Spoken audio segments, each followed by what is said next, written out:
In honesty, everybody can run a business. This could be a perfect opportunity. Your experience, your knowledge has a value to other businesses. If you just want to bring your salary in, what you're earning right now, you can probably do that in a lot less days than what you're currently doing as an employee. Leap and the net will appear. There's a huge opportunity for anyone with Xero on their CV to look at building their own thing, maybe going into consulting, helping local small businesses with even just some of the process stuff that you've learned at Xero. I think there could be huge value in that. And so I'm delighted and super grateful that Stephen, that you're joining me to go through some of the basic elements of getting started on your own. Thank you so much for your time. I really appreciate it. You're very welcome, Lee. Absolutely delighted to help anybody that's been connected with Xero. It's had such a huge impact on me personally, but also valued over the years. So more than happy to help in any way that I can. Amazing. Thank you so much, Stephen. So I think first, it's worth going through the realities of owning your own business, whether that's as a sole trader or whether it's as trying to build a company with employees and stuff like that. What's your experience and what's the experience been of your clients in just sort of the lifestyle and how that impacts your life running your own thing? I, like many others, will look on Instagram, will look on YouTube, various other things, various different platforms, and they all, in majority, say that run your business, you can work 3, 4, 5 hours a week and make a 10-figure turnover every single month. And you look at it and you think, what am I doing wrong? Why am I not making so much money? Come on, there's got to be a problem. I've been in this game for 20 odd years. Why am I not doing it? Actually, sometimes all we need to do is strip it back and say, what is important to the client? What is important to the individual behind the business? And this is what we're finding some great successes with our clients, is where we're actually saying to them, what is it you're trying to achieve? Because some people don't want the multi-million pound business. Some people actually just want to work 35 hours a week. Some people want to be able to drop the kids off at school, pick them up, have a lifestyle around their business. So one of the things that's really, really important to me is actually identify what your lifestyle is. What are you trying to get from this business? When you've got that, you look at your financial circumstances. How much money do I need to be bringing in? How many hours can I work a week, a month, a year? How much do I need to be able to charge from that? And get your pricing right from what you need to earn there. I think the other thing that's really, really important is look at what other people are doing in the market from a pricing point of view, from an information point of view. But don't compare yourself to the other businesses that are out there. What you've got to do is focus on yourself. Because what I've found is with COVID, a lot of business owners went, what am I doing this for? Why do I need to keep on doing what I'm doing? So when you're thinking about starting up this business, have a look, have a plan for what it is you're trying to achieve financially, professionally, personally. It's so important to get those things written down and then actually break it down into individual targets per day, per week, per month. What is it that you need to achieve? And as soon as you're doing that, success will come. I think on the other end of that spectrum, there are the people that think, I can never run my own business. I couldn't do it. What are the things that you think a person really needs to have in order to be serious about running a business? Can anyone do it? In reality, yes, anybody can run a business. What do I actually believe? You've got to have some people skills. So if you're the type of person that actually struggles to talk to people, struggles to actually sell yourself, you're going to need a bit of support to be able to do that. I'm not saying you can't set up a business. You're just going to have to identify your skills that you need some support on and possibly bring somebody in to cover some of those areas. The biggest thing for me, again, it goes back to this comparing yourself on this Instagram life, is don't worry about what other people are doing. Don't worry that you don't look like the other people out there. Don't worry that you don't sound like the other people out there. Actually, your customers, your experience for the last 10, 20, 30, 40, 50 years, how many years you've been in employment, has a value. You've seen so many things. You've helped so many firms, if we're talking to the people directly at Xero here. You've seen so many firms that need help, that need support. You've seen what firms have done wrong. You've seen what firms have done right. Use that experience. Count your own blessings. Understand that actually your experience, your knowledge has a value to other businesses. And then go out and offer that value. The biggest challenge that you're going to have is talking to these potential clients.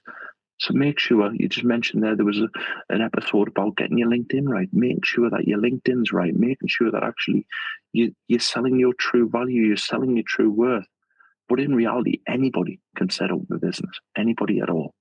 Totally agree with what you're saying. People really tend to underestimate the value of their own experience. And even just having been inside Xero, even if you're not in, say, a commercial role, because you'd imagine that you'd think, well, maybe the sales folks would want to go and do their own thing because they do that. But I think even people in support, like I mentioned earlier on, could offer that value to local businesses or small businesses nearby. But knowing how that works, knowing what the processes look like, knowing how Xero did it, that itself has a ton of value, doesn't it?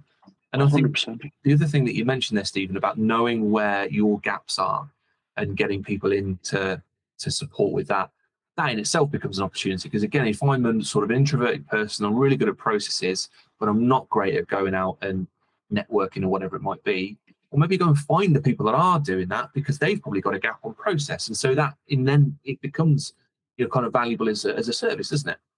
Definitely, without a shadow of doubt. I remember seeing a post by Gary Turner that said something along the lines of, he was absolutely gutted to hear the news about Xero, but it was something along the lines of having Xero on your CV puts you in the top 1%. And it does, because if you think about it, MTD for ITSA, that's been kicked down the road. But actually, a lot of accountancy firms are still gearing up towards that. A lot of accountancy firms have actually said, we need to move towards this. They haven't turned around and said, let's kick it down the road. It valued, we're actually pushing that as heavy today as what we were 2, 3, 4 months ago, because it's really important. But actually, do we need support to be able to do that? Yes. Most accountancy needs support. Yeah. Most people need support there. So it's looking at that, and you're right, take that opportunity, identify what skill set you have got. You've got that gold standard of being at Xero, and go out and advertise that you can offer these services. I think one of the critical things here as well is I mentioned that actually you may not want the multi-million pound business. Some people will want the multi-million pound business.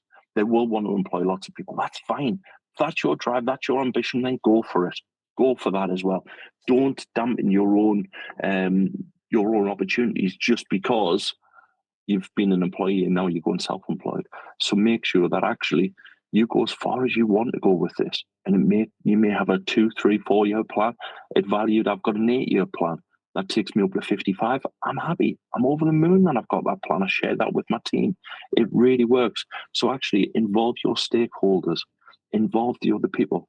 Because what you'll find is on LinkedIn over the last week, so many people have been commenting about, I'm really sorry to hear about what's happened at Xero, but actually, is there anything I can do to help? Yeah. What can I do to help? So reach out to the people that are offering the help. They're not doing it just to put a post on LinkedIn. They're doing it because they're sincere.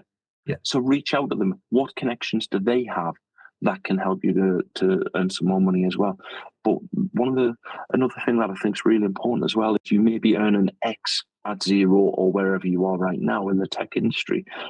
That don't just divide that by 35 hours, 40 hours a week divided by 52, and that's your hourly rate. Don't do it like that. Look at what the commercial value of your advice is, because what you'll find is it's probably a lot more if you're self-employed than what it is when you're employed. Because obviously when you're self-employed, you haven't got holiday pay, you haven't got sick pay, you haven't got a lot of other stuff that comes along there. So you need to build all of this in as well. That's a really really good thing to flag, because I could imagine a lot of people just take their hourly rate or charge that to a client, realize then that they've got to pay their tax out of that later. There's they're maybe going over the back, it needs some thinking about. What are some other things that if someone's about to take that leap, should they be thinking about as early as possible?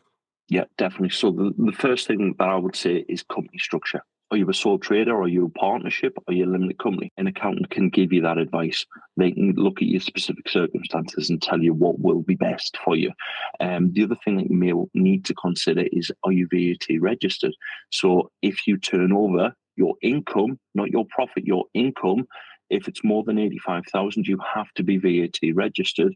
It's the law, unless you're in exempt services and things like that. But primarily the people that we're talking to here will be standard rated services. So do you need to be VAT registered? If you do, brilliant, let's get the job done. What you may also have is sometimes people want to be VAT registered when they're below the limit, because it gives the perception that actually their business is bigger. Yeah. It could be that their customers are VAT registered, so therefore you can reclaim the VAT on some of the services that you're actually you're paying for as well, and your customers aren't any worse off there. So I would look at that. I would also look at potentially, are you employing anybody? So if you're a limited company, you have an employee. It's yourself. Yeah, you are the employee normally. What wage are you actually going to give yourself from that business? If you're actually going to bring in other people as well, you need a pension scheme. Mm-hmm. So how do we set up the pension scheme? What does that look like? There's lots of different things, but the main advice here is consider your company structure. Do you need to be VAT registered? Make sure that your pay as you earn registered if you have employees. But most of all, speak to an accountant.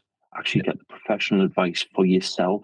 I'm more than happy to take a call from anybody that's got Xero on their CV that wants to know what they should do. Pick up the phone. I'm not going to charge you for it. And it's not a sales pitch.